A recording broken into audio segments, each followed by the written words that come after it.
Hello, and welcome to the Libri Labra book club. Give me like 2 seconds for this to load over here so I can turn the volume down, since it always distracts us whenever it kicks in anyway. And now it's not doing anything. Lovely. Welcome to the Libri Labra book club. We are talking about The Power by Naomi Alderman today. And that was a book that I submitted for people to vote on. And why did I want to read that? We had just finished watching The Handmaid's Tale. And so I thought it might be a good follow-up. To completely reverse everything? I don't know. I thought it would be interesting. So I'm joined today with our book club VIP member, Tom Brennan, and also my husband, John. Say hi, guys. Hello. And so we're going to talk a little bit about it, like our initial thoughts, but then we're going to jump into spoilers. So if you have not read the book yet, you may want to go do that and then come back later. If you have read the book, feel free to join us and, ask questions or submit comments in the chat.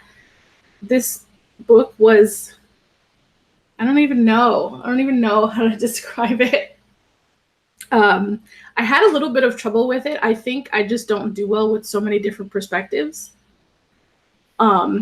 So I know a lot of the big events that happen, but I'm not sure if I have a clear picture of the full thread throughout. But I will do my best. I thought it was definitely interesting. And I think you can tell that there are a lot of Handmaid's Tale influences, some very, very specific ones. And what were your initial thoughts? I enjoyed it, and I definitely noticed all of the Handmaid's Tale influences. I really believe that maybe Naomi read The Handmaid's Tale and was like, what happens if we do this? Because it had the historical callbacks, it had the there was a lot of good stuff in it, but I enjoyed it. If you guys haven't read and don't really want to go read and come back, The Power is basically about the idea that women actually develop a certain power, and it gives them all the power over men, and basically completely does a role reversal with the current. It goes from a patriarchy to a matriarchy, basically.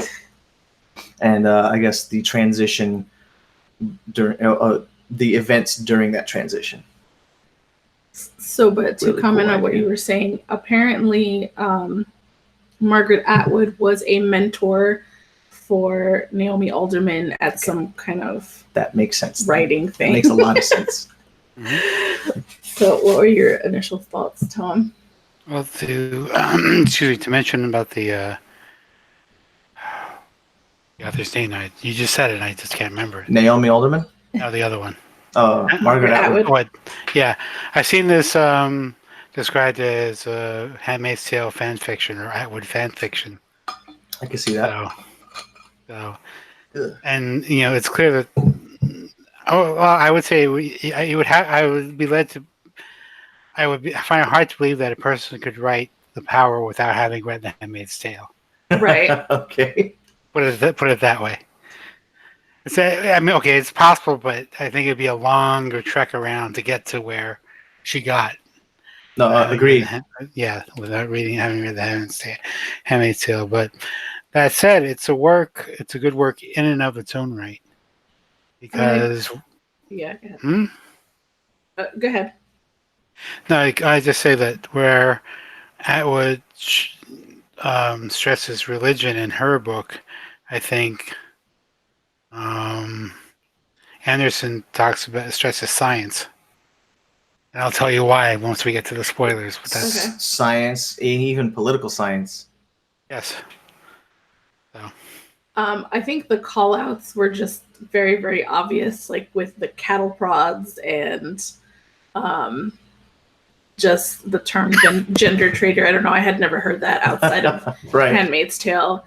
And I think there was another one that I was like, it just felt like it was lifted right off the pages. But there was a lot of it just felt so absurd. And I kept wondering, like, it sounds so absurd in these terms, but these things are happening across the world reversed. Yes. And so it's like, if you can read this and realize how absurd it is, like, why hasn't there been more change, I guess? It's just so heavily ingrained. I think the patriarchy is so heavily ingrained that it's kind of crazy. I know upsetting. Yeah. I mean, towards the end when they were having the discussion, I'm not sure I understood that either, because the person he was talking to was named Naomi. So was that supposed to be the author? Where she was talking to the guy that supposedly wrote the book, and she was saying, Well, the author who wrote the book his name is Neil? the anagram of Naomi Anderson. Like if you scramble the Alderman? letters, Alderman? yeah, No. if you scramble the letters back, it's Naomi. Okay. And Neil and whatever the last few Yeah, letters left. I can't remember what the guy's name was. Yeah, I didn't notice that either, but it's an interesting observation. So, What they were historians, basically. He was writing this book based on historical facts that they've dug up, just like the Handmaid's Tale. journals. Like they were going back and they were like, well, and the discussions they were having was basically on the idea that they were like, well, you know, they knew the world as they've known it as the matriarchy, Right. and they were wondering if the roles were reversed, that if it would be any different. Right, And because men are so kind.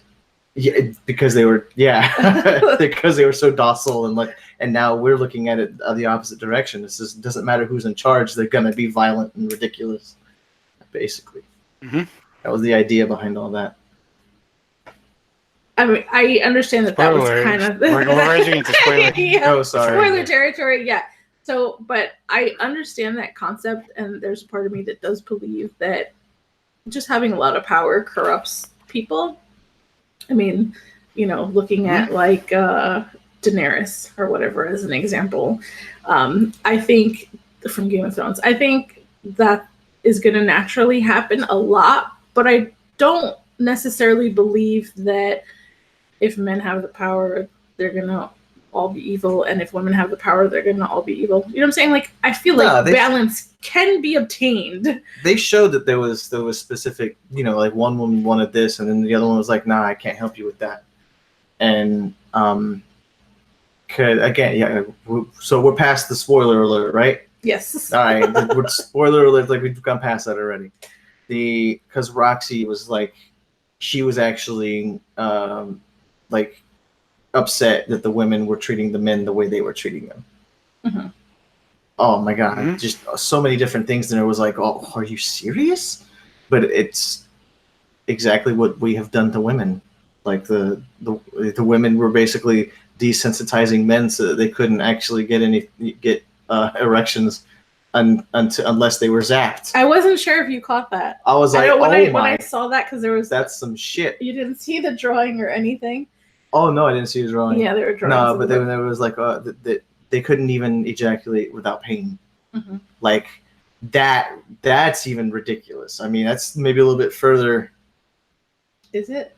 No. I don't know. No, the current patriarchy is pretty messed up at the moment. But yeah, like reading the description of that, I was like, wow, that's messed up. For real.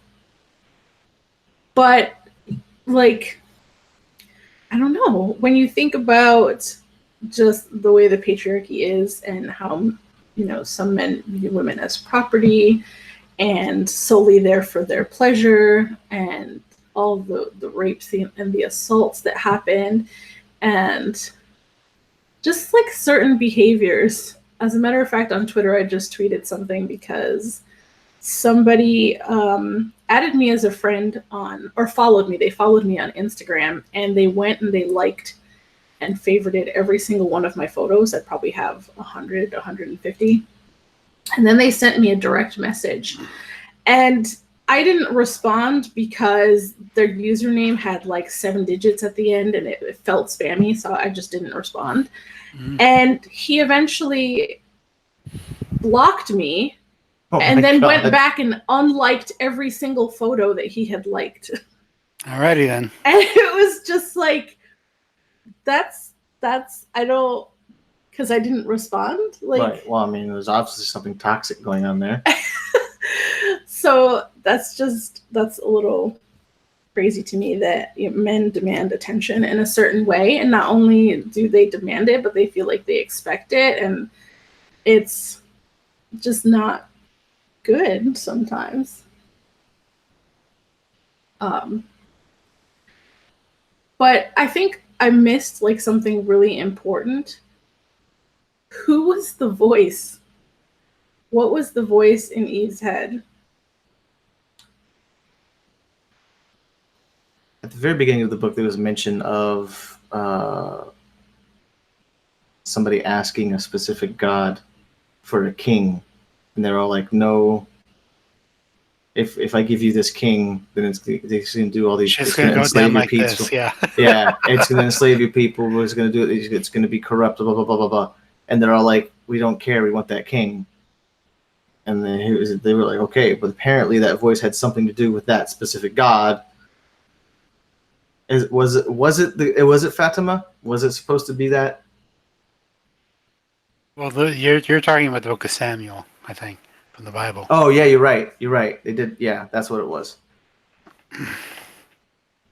But yeah, I must have missed some links there too. But I just remember that story at the beginning of the book. And the best and part then- of that, Yeah. Samuel reports back to God and says, "Look, I told them everything," and they still want a king. Okay, give him a king then. Right. Because I know that like towards the end, Eve was saying, "So are you the serpent?" And she was like, "Oh, just because of blah blah blah. What? I must be Satan." And then I think I missed what was said after that.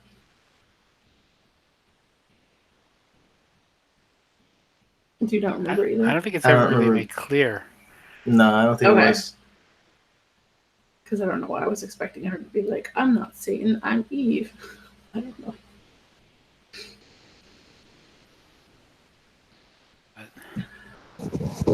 But yeah, it wasn't really made clear. Is the idea that either she had some sort of mental thing going on, or was she like supposed to be Moses in the burning bush, or what? I don't. It's I don't think it was made clear. yeah. Now, with the exception of, was his name Daryl?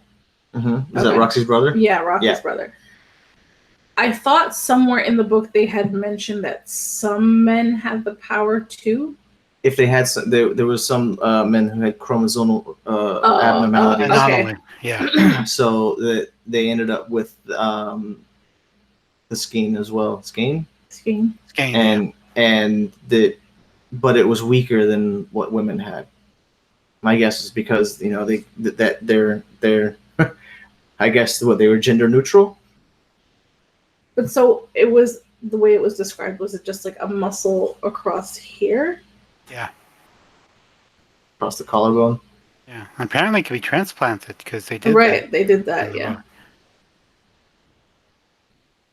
I think imagine that was they figured that out after a while because it had been a few how many years had passed, because Eve was 9 or 10 years old, and then through the later half of the book she was trying to become president of a country. We're looking at 20, 30 years difference. So there had to have been some medical like they figured stuff out You eventually. can bet once this came out, people were trying to do that from like day one. Right. So. Stupid men. That's how I figured out that once you actually removed it, that most of them actually died. Yeah. Because it was tied to their heartbeat and things. Right. I think that was interesting. It was tied to their heartbeat.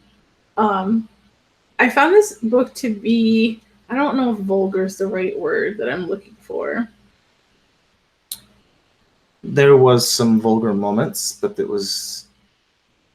I guess because, like, you know, you read The Handmaid's. To me, The Handmaid's Tale felt somewhat slow and poetic, kind of. A little bit. This just felt like, and I don't know if I read this description somewhere or if I'm just making it up, but Right. I may have read them suggesting that the power was like The Handmaid's Tale on steroids or something. Well, you're talking about two different situations because in The Handmaid's Tale, the revolution's already happened. Right, it's already happened. And here in The Power, we're seeing the revolution as it's starting to unfold. It just, like, everything felt very high energy. There was just so much anger and electricity, or like it was very intense. There was a lot of story to be told because it was a matter of like this many perspectives. Like when it started, it was like this girl's over here, she's going through this bit. This girl's over here, she's going through this bit. So this girl's over, and then they all kind of intertwined at the end, and it kind of like it had to like roll the story along with each of those instead of just one or two characters. I did like that about it. I think that's the part that I struggled with in the beginning, how it was like over here, over there, this person, and these like events. And yeah, okay, now this event must have taken place before this one, and yeah. So it wasn't until like much later that I finally started to feel more invested or connected to the story. And I really do like that they kind of spent some time on each of the individual storyline, so that there was a wrap up with each one. I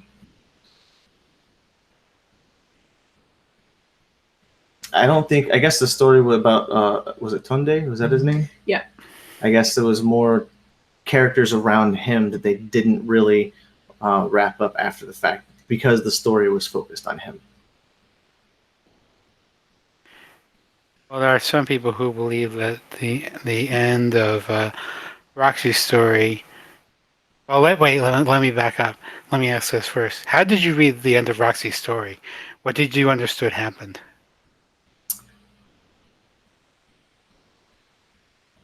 I mean, like as far as the end, and I know she was with Tunde, and then they kind of split up, and she went back to England. Yeah. Discover that they had killed her brother, and she was kind of having this weird identity moment because she realized her skein was there. Did she die? Well, no. This is the very final scene. Her very final scene in the book. Do you remember what that was? No, I don't. Where she's with her father? No, I definitely don't. Oh, wow. Okay. She confronts him twice. But yeah, I don't remember the last part either. Was that when I went to go grab my coffee? Is that what happened? Oh my God! All right. What? She confronts him at the end, and then what? No, it's like they talk like two old gangsters talk. It's like it's nothing personal, yada yada yada. And where the hell is it? Yes, it's the ending of the book actually. Okay. And she's with Bernie, Roxy and Bernie together. And you can see this flash off in the distance, which implies that to me that World War III has now started. The nuclear bombs have started falling. Mm. And the way when I originally read it, I thought, oh, they get killed in the blast. But then I remember reading back on it again and looking over Goodreads. Oh, they have a bunker. So they probably just went down into the bunker when they saw that first flash. So there might be more to this story. Oh, yeah, there is more to the story. There's a reason I'm mentioning this, because this is the way I understand the main point of the book. So okay, but yeah, the way I understand, the reason I said it was about science when we started this discussion was it seemed to me that the way the author decided to tell her story was, well, people are going to be assholes to each other just because they can. Right. And to bring that out, she uses how that one reporter steals Tunde's work and presents it as her own. Right. And she said, why? Why would she do that? Well, because she can.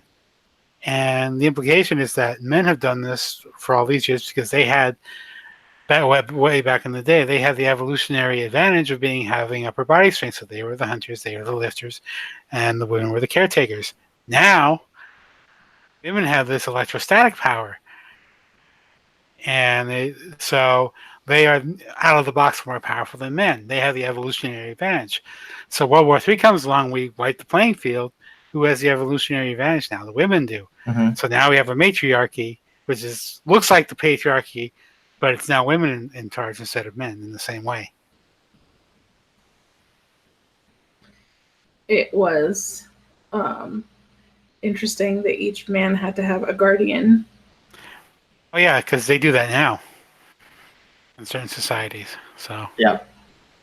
and a lot of what we were seeing was a backlash against the patriarchy and how the women were treated. But when in the author's time, like John said, we've known matriarchy for ever since we can remember. This is the only thing we know. 5,000 years. Mm-hmm. Yeah, this is the only thing we know.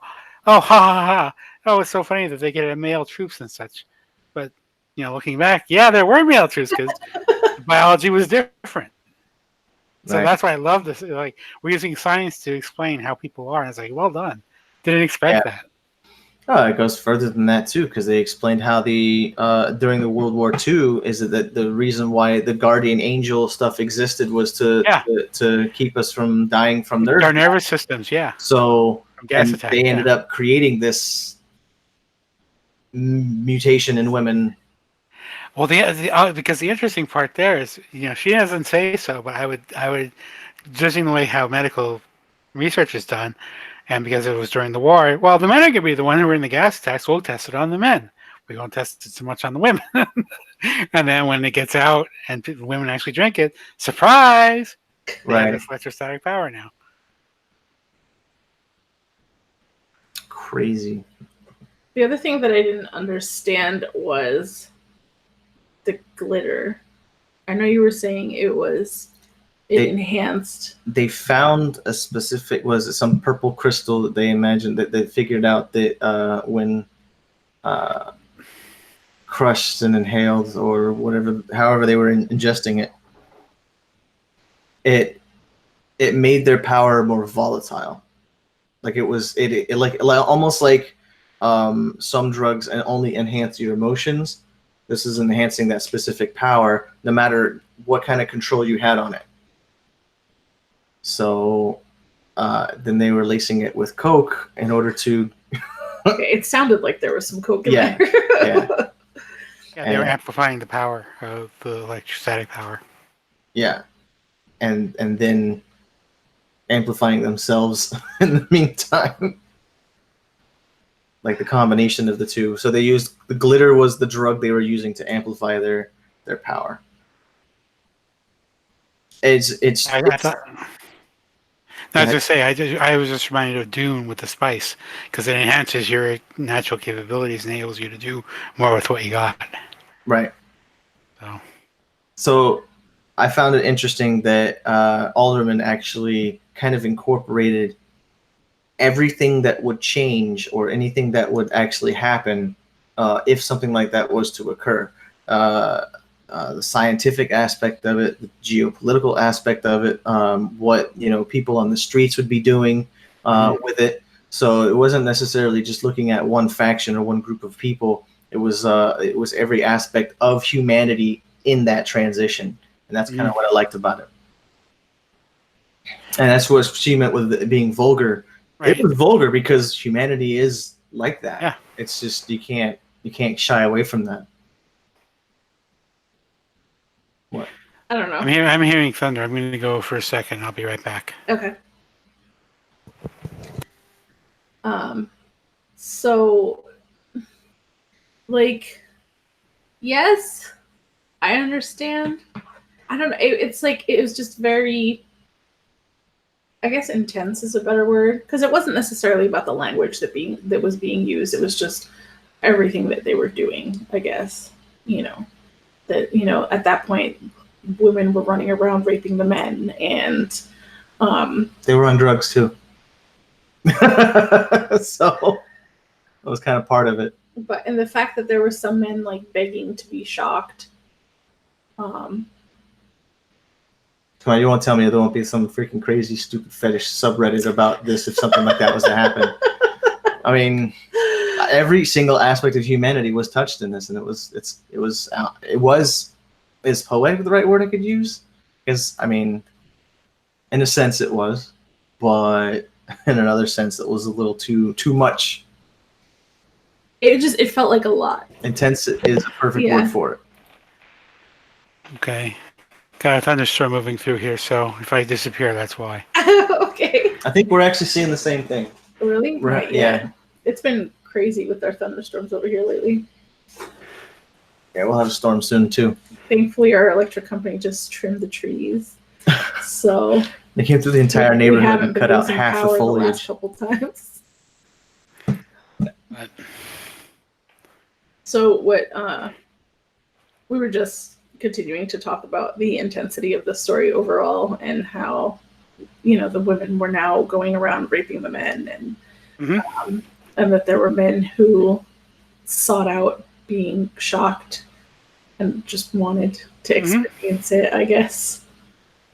It's like, oh, do it again. I was like, oh no.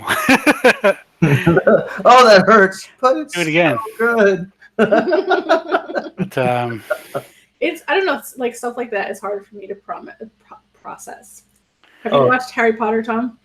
Sorry? Have you watched Harry Potter? Yes. Oh, you've watched all the movies? Yes. Do I remember them? No. I was the part that there was Harry Potter and Voldemort. So Harry Potter spoilers if you haven't watched the movies or read the books. But in the last one, when he has the strongest wand, which is the Elder Wand, and they're like, "What are you gonna do with it?"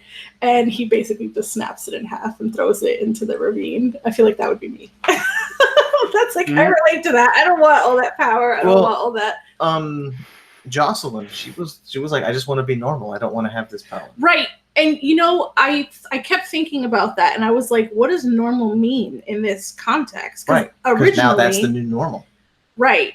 Well, because when she was first saying it, I was like, oh, she doesn't want to have the power at all, is what I thought she was trying to say. But then Eve had fixed her, and then she was normal like the other girls that had the power. So the idea was that she didn't know how to control it very well, and she was hurting people instead of, she thought she was broken because she couldn't control it. Right. Well, I also thought that it surged, and ebbed without her control either. So I thought that it wasn't like a constant flow of energy for her. So, and that's what Eve helped her to do, is it set up her system so that the energy would flow evenly throughout her body. But now, and was that something that she was experiencing because of her own mental blocks? Because I thought wasn't she taking medication that was supposed to suppress it or something like that? So was it that there was just a constant push and pull within her? Yeah. Or is that a power dampener, or who knows? I think it was actually it was meant to be used in the context as her going through puberty. Like she couldn't actually understand the different things that she was feeling, so that it was up and down. And I guess maybe puberty was a better way to look at it, because I was thinking more like they were looking at it as like a sexual thing. Like they were getting heightened emotions or reactions, and they didn't understand the hormonal changes.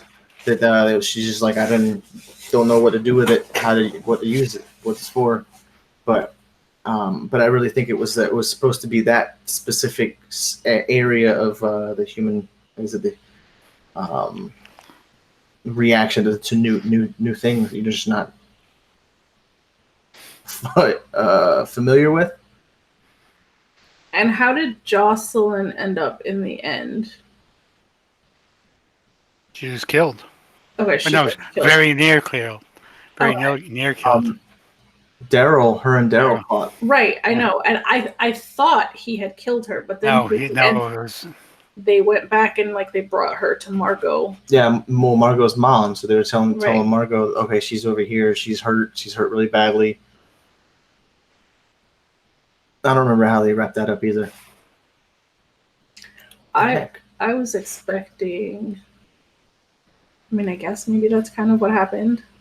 I was just expecting the book to end with everybody destroying each other. That's exactly what was happening. That's exactly what happened. Yeah. So what is it? World War III to be fought with nukes and insane weapons and tech, and World War IV we fought with sticks and stones. Hmm? Because anything that if we were to have a World War III, we're going to put ourselves right back to the Stone Age, and that's a firm belief in every philosopher, like historian, everybody. Just if that happens, we're going. I mean, our tech's going to go. Is that what you feel we're heading towards right now?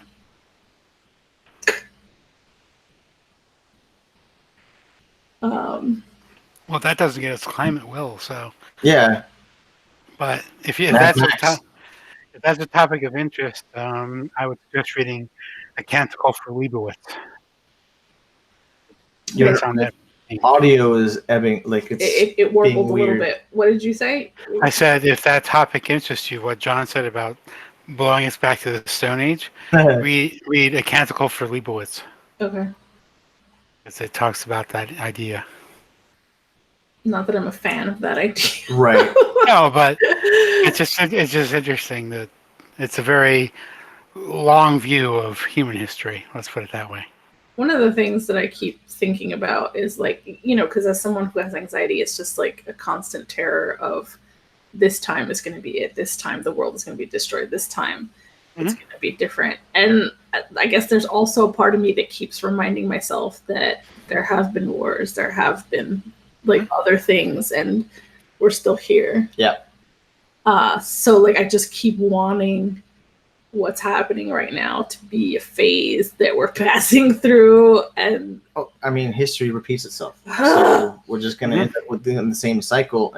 But because us being humans, we adapt to every situation. We figure out a way to make to come out of all the different situations. So right. It's just a matter of whether or not we'll be living underground in the future, or.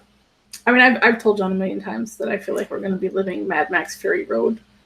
But I expect that. I wholeheartedly expect that to happen. 99% of everybody has cancer, and yeah. And the sun and everything is dry, and oh my. But what else? Google's going to be feeding us Mad Max ads soon. Because I said it out loud. We heard you like thermonuclear destruction. Yeah. And they're gonna actually. We heard you like this subject, and that the book that Tom just mentioned is going to be on the list. But going back to the book, I really, as much as I wasn't too much. I actually like this one more than I did The Handmaid's Tale. Really? Yeah. And are you just solely based on the book, or are we thinking of it in the story? Because you've watched like The Handmaid's Tale TV show, so are you taking any of that into consideration? I mean, I can see this actually being a really good TV or movie adaptation. But no, I just like the story more. If you're looking at the idea of this came up twice, is who's better, the mother or the child, like who's stronger? I really think that Naomi didn't actually get the same feel and the same poeticism that Margaret Atwood did, but I think that she added elements that Margaret Atwood did not. Okay. Like there was more added to, and you're right. It is a lot more intense, but I think it was a more of a there was more subjects touched. There was more information given. But I really think that was because she was like, okay, well, The Handmaid's Tale was this, that was this good, but we can tweak it a little bit and add some stuff to it. Which one was really that much better? I don't know. But as a personal preference, I enjoyed the story for the new one better. Now, I'm sure our experiences reading it are completely different. You're reading it as a male and I'm reading it as a female. And, I being evil or bad or powerful for the sake of those things doesn't appeal to me. Agreed. But as someone who has experienced the darker, crappier sides of you know, guys being possessive or sexual advances and just like things like that. It would be nice to not fear being in situations around men or being uncomfortable or so I think I am curious, like, what happens if women had more power? Do we need to have so much power that we're running around electrocuting dudes? I don't think so. But I'm just wondering what that experience was for you. Like, reading the book, knowing that... I'm reading it from a guy's perspective, knowing that men have had this power and they abused it.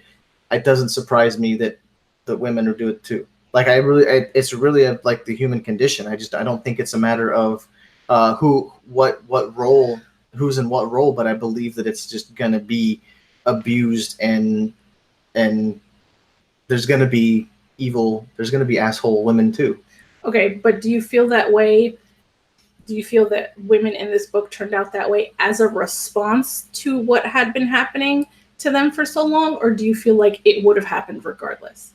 Like, oh no, it's a matter of both. I think it's it's a matter of psychology. You're always going to have each different type of person involved in every situation. Mm-hmm. Like, statistically, you're going to have the issues no matter what. Okay, even if it's a reciprocal thing, if they're doing it to men because men did it to them, that's understandable. But even though, you're still going to have the women that had that done to them that aren't going to feel that men need it done back. mm-hmm. So it's just a matter of upbringing and you know, the psychology that's led them to those situations. I really don't believe that it's cause and effect either.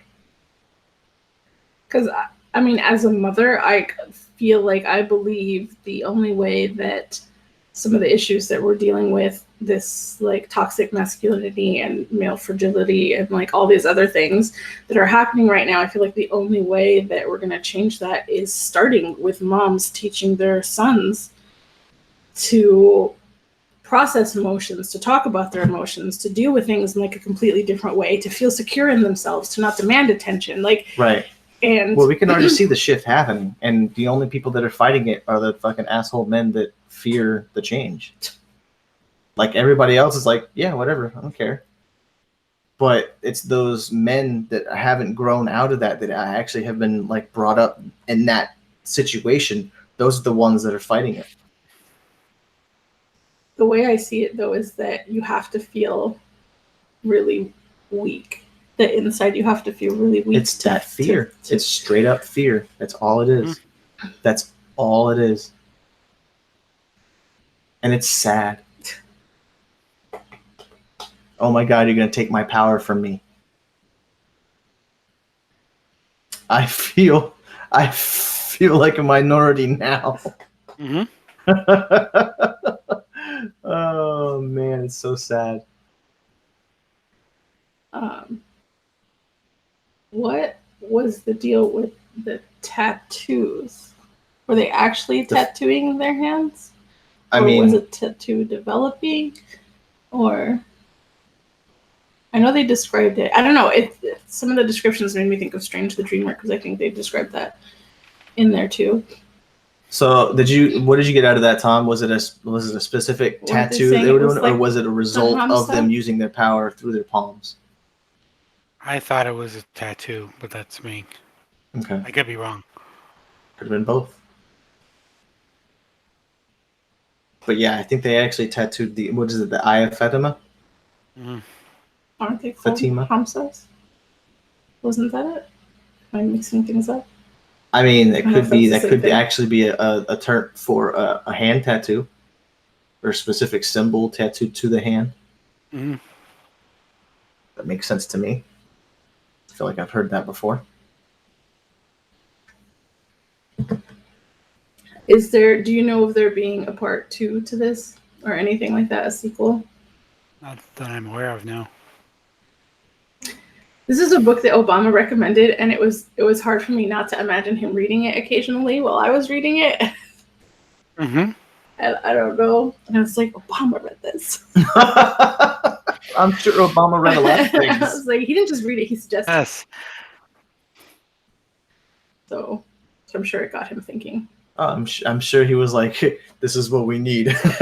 But it's not. Like, the shift is happening, but I don't think it's a matter of a superpower or a mutant ability.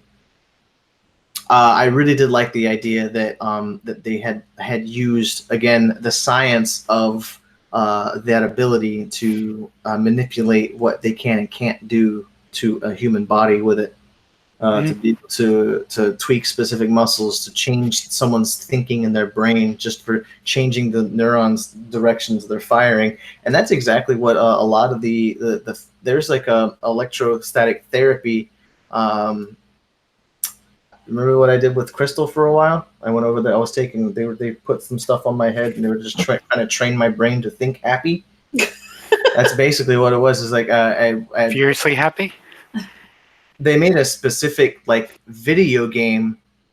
There was a display, and you had to make the character do a specific thing with your thoughts, and unless you and you actually.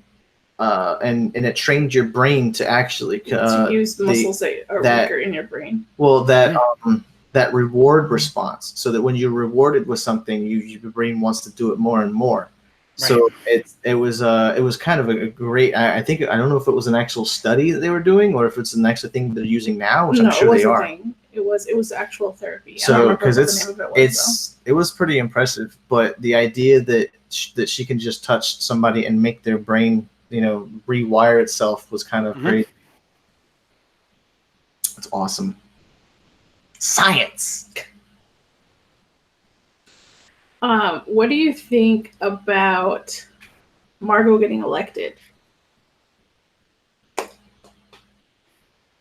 I saw it coming. I mean, what I liked about that whole situation was that all the men were all like, "She's not gonna win. She's not gonna win." We're like, "Well, we got this. We got this. We got this. She's not gonna win." And then she won, and they're all like, okay, uh-oh, fucking men." Well, she ended up. I thought people were gonna be fearful because she was trying to hold in her power that whole time.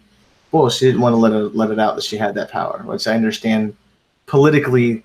That was the right move if she wanted to stay in office, because if they found out that she had that power, they would be fearful of her and they wouldn't vote for her. Right. That's what I thought. But she ended up using it anyway. And that's what swayed the election for people to vote for her, I thought, is what the book was saying. Yeah, you're right. So that was surprising. How many other of her voters were women? They're all like, haha, she's got the power. Let's put her in office.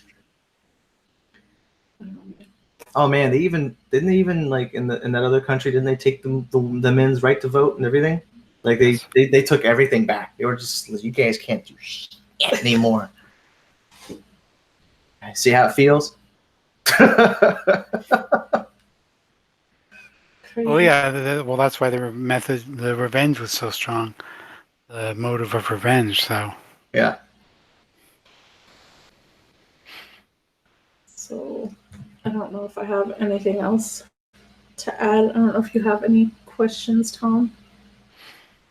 Let me think. Anything in particular that stood out, or any character?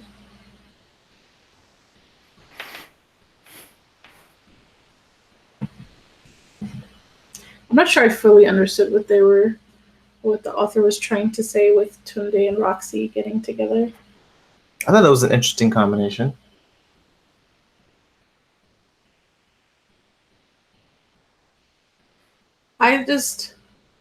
Because Roxy had lost her power. Mm-hmm. And I don't know, I'm not sure I fully grasped what was trying to be said there. Like, I understand that her not having her power then created like a level playing field between them again-ish. Well, I understood that to mean, if you ever saw, is it Iron Man, which were the Iron Mans it was, where, so again, spoiler alert if you haven't seen the Iron Man series, is Tony Stark a hero without the suit? And that's what that's what they were doing with Roxy. Is she a strong person without that power? Makes And sense. I would say the answer is yes. But I think the situations that they ended up in, even though I think that was kind of how they ended up together. That it really wasn't a matter of that initial connection because they didn't have it from the start. But then, or did they? I think there was that I've seen you from a distance, but never actually got to meet you. But Well, was it more just like now you have two people that are vulnerable? that's what I'm saying. It was they were put in a situation where they kind of had to fall into each other, like rely on each other, and that kind of builds that bond anyway. Maybe that's the secret. Vulnerability. Secret to what? To connection. Okay. But it's not about like who's more powerful and who could force the other to do what thing. It's never the case. Well, I mean, it is the case. It is the case. So you're talking about Munchausen syndrome? Or no, what is it, Stockholm? No. You're talking about power and submissiveness. Yes. That's Yeah, but in that Eastern European country, he needed her far more than she needed him. Yeah. right. So Yeah. That was messed up that they that other chick. What was the other chick's name? It started with an N. Margot? No, not an M, an N. The girl that like basically like made it look like he was dead and took all his work. the reporter. Yeah, the other reporter. Yeah, I don't remember her name.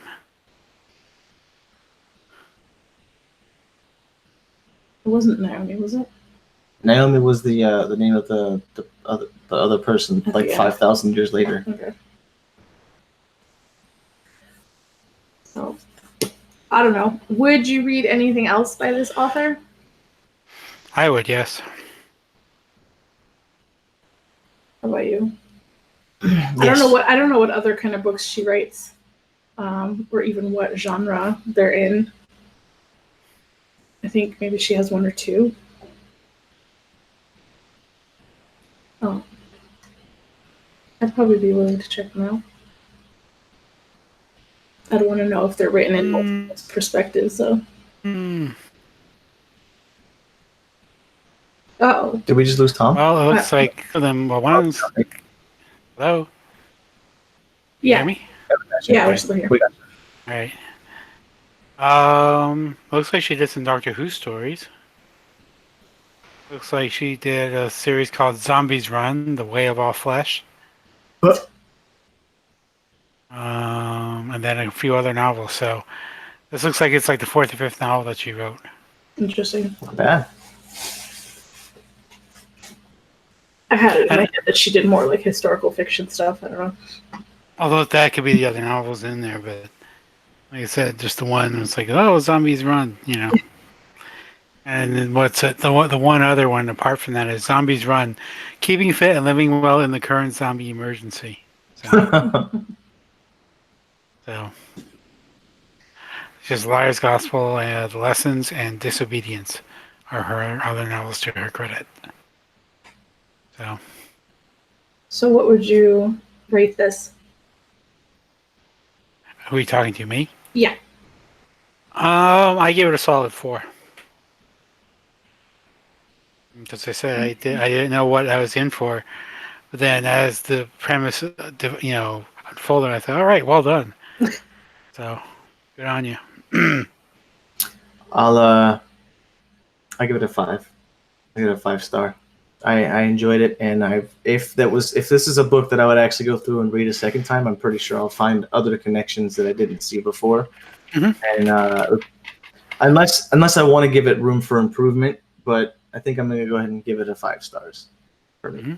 I would give it only because my ratings tend to be like very gut feelings. And if I can't say I loved it, then I probably wouldn't give it a 4. So like a really, really high 3. But I think it's the type of 3 that I would recommend to people. Okay. I think it's worth reading. I think it gives a lot to think about. I like a lot of the stuff that she did. The exploration of just a different power dynamic, all of that stuff. So I liked it, and I'd recommend it, and I think it was good. And we've already voted on our book for next month, in which we will be reading God's Grave by J. Kristoff. And this is the second book in the Nevernight series. The third book, Dark Dawn, will be coming out in September. So if you guys haven't read God's Grave, or you are interested in rereading God's Grave right before the next one comes out, I hope you will join us. I think Tom may be excited about this one, possibly. Yes. I know I am. I like both Kristoff books that we read. So it should be. I don't know if you've seen. I think I did mention that they were like adopting it to a web series. They were adopting Nevernight. Oh, okay. So the girl that's working on it has been posting pictures, and they've been showing like who they've been getting for the cast. Is that Pierre Ford? Pierre Ford. Oh yes. my! I'm getting tweets, and I'm kind of jealous. Like I was like, oh, it sucks that it's in Australia. But yeah, they recently got the guy that's going to play Trick, and they showed a picture of them like getting cozy, and it looks good. I'm excited. So, All right, guys. Well, thanks for joining us. And if you ever want to join us on camera for the discussion, you can do that by becoming a book club VIP on patreon.com/Libri Labra. There's a few other perks that you get for signing up as a patron. You get a custom bookmark. You get to vote for books that we read in the book club on a rotation. You get to be part of the book club VIP Facebook chat. You get to see some outtakes and bloopers, and it's just hopefully a fun time. So thanks again for joining us, and we'll see you next time. Bye. Bye.